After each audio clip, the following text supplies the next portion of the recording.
Assalamualaikum warahmatullahi wabarakatuh. Alhamdulillahi rabbil alamin. Assalatu wassalamu ala asrafil anbiya'i wal mursalin wa ala alihi wa sahbihi rasulillahi ajma'in, amma ba'du.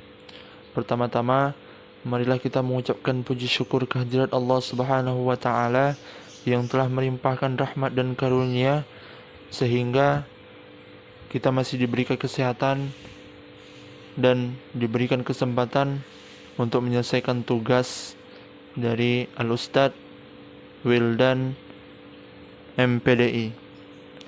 Salawat beserta salam kita hadiahkan atas junjungan alam baginda Nabi besar Muhammad sallallahu alaihi wasallam. Allahumma shalli ala sayyidina Muhammad wa ala ali sayyidina Muhammad. Yang saya hormati dosen pengampu Al-Ustadz Wildan MPDI sebagai dosen bidang studi sejarah pendidikan Islam.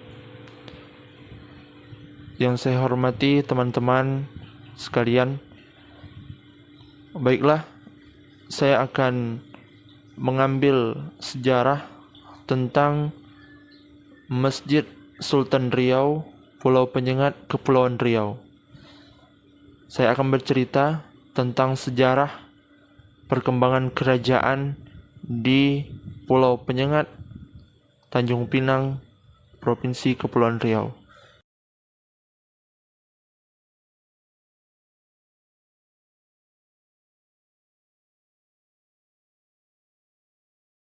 Tak jauh dari Tanjung Pinang, ibu kota Provinsi Kepulauan Riau, ada sebuah pulau yang syarat akan sejarah.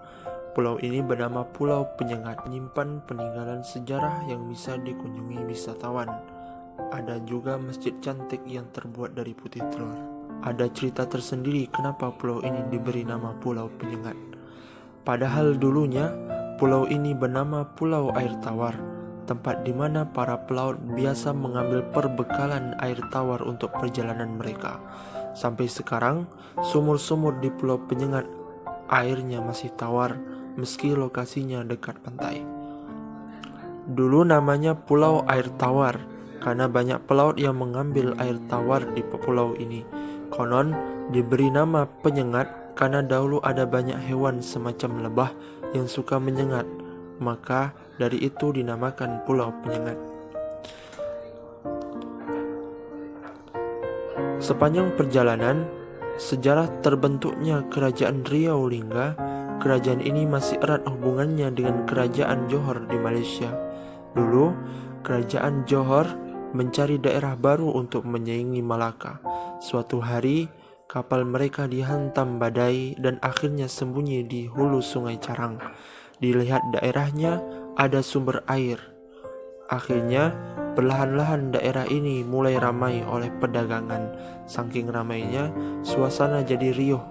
Lama-kelamaan, kawasan tersebut pun dinamakan Riau seperti yang kita kenal sekarang.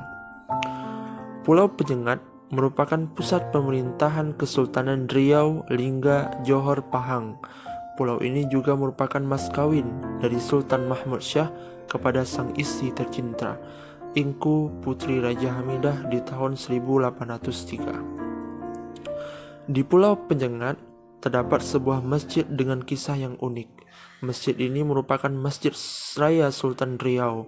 Konon katanya salah satu bahan pembuat masjid ini adalah putih telur.